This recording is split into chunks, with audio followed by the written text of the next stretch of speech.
ఈ వీడియోలో ఒక డిపార్ట్మెంట్‌ని ఎట్లా క్రియేట్ చేయాలో చూద్దాము. ఫస్ట్ వన్స్ అప్లికేషన్ ఓపెన్ చేశాక, ఇట్లా ఇది కనిపిస్తుంది కదండీ డిపార్ట్మెంట్.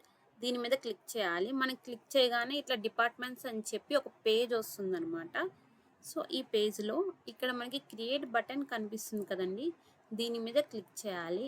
వన్స్ దీని మీద క్లిక్ చేశాక, అది మనకి యాడ్ డిపార్ట్మెంట్ అనే పేజ్‌కి నావిగేట్ చేస్తుంది. సో, ఇక్కడ ఏం చేయొచ్చంటే, మనం ఒక డిపార్ట్మెంట్‌ని ఈ పేజ్‌లో యాడ్ చేయొచ్చనమాట.